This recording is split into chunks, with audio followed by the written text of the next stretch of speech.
Kapolri Jenderal Polisi Listio Sigit Prabowo menunjuk Irjen Polisi Agus Suryonugroho menjadi Kakor Lantas Polri. Irjen Polisi Agus Suryonugroho menggantikan Irjen Polisi Aan Suhanan yang memasuki masa pensiun. Sebelum menduduki jabatan tersebut, Irjen Polisi Agus Suryonugroho menjabat sebagai Wakil Kepala Kepolisian Daerah Jawa Tengah, Wakapolda Jateng. Pria kelahiran 15 Agustus 1968 di Boyolali, Jawa Tengah ini sepanjang karirnya di kepolisian dikenal sebagai perwira tinggi Polri yang aktif di bidang lalu lintas. Irjen Polisi Agus Suryonugroho merupakan lulusan Akademi Kepolisian tahun 1991 dengan fokus pada bidang lalu lintas.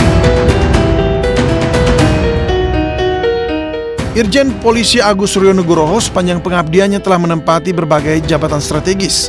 Karirnya dimulai pada tahun 2000 ketika ia dipercaya menjadi Kepala Satuan Lalu Lintas Polres Kota Semarang. Setahun berselang pada 2001, ia dipindahkan ke Polda Kalimantan Selatan sebagai Kepala Subbagian Operasional di Kesekretariatan Lalu Lintas. Karir Agus terus menanjak hingga pada tahun 2006 ia ditunjuk sebagai Kepala Subdirektorat Pembinaan Penegakan Hukum di Polda Kalimantan Selatan. Pada tahun 2008, Agus sempat kembali ke kampung halamannya dan menjabat sebagai Kapolres Boyolali. Pada tahun 2010, ia diangkat menjadi Kapolres Kendal di bawah Polda Jawa Tengah. Pada tahun 2011, ia mendapat amanah baru sebagai Wakil Direktur Lalu Lintas di Polda Kepulauan Bangka Belitung.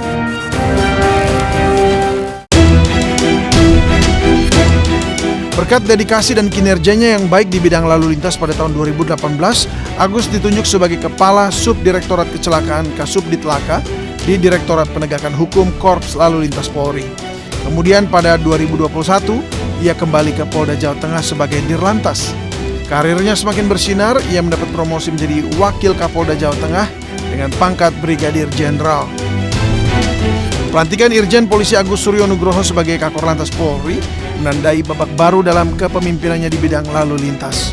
Dengan pengalaman panjang dan berbagai posisi strategis yang pernah diembannya, Irjen Polisi Agus Suryonugroho diharapkan mampu melakukan inovasi serta meningkatkan sistem pengelolaan lalu lintas di Indonesia.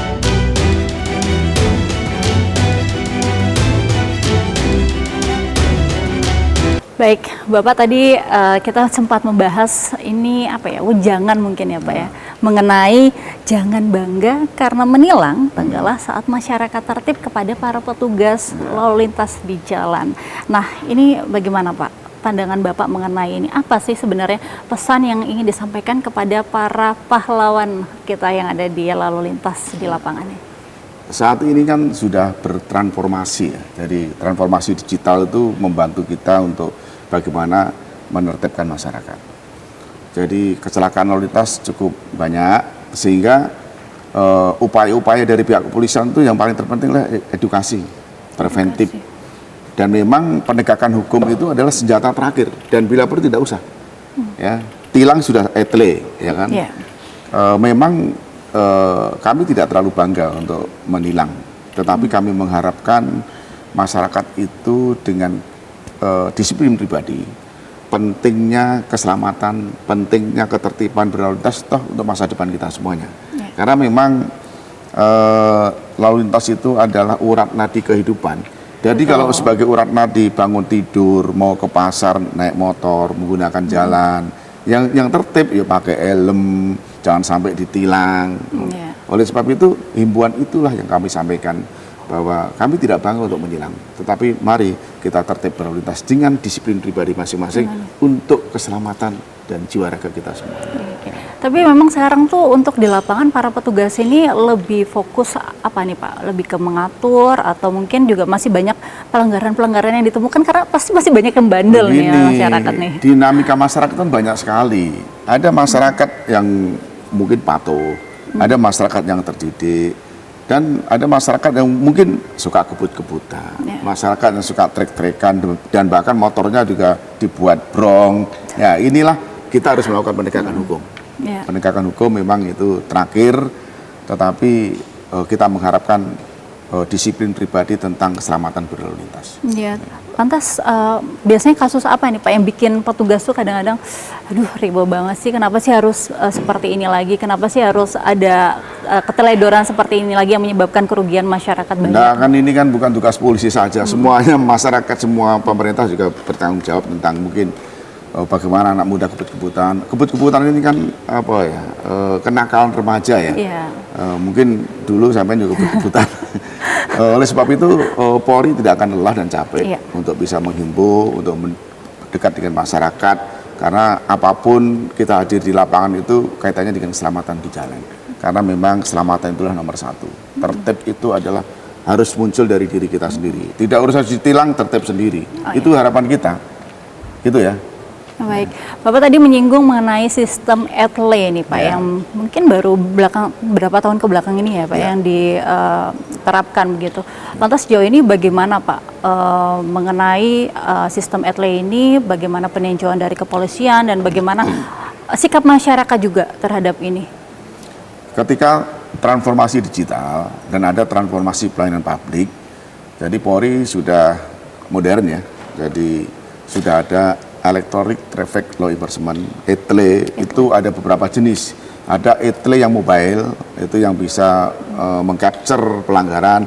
Ada ETLE yang statis, itu hanya dipasang di satu titik, yang bisa mengcapture di satu titik saja.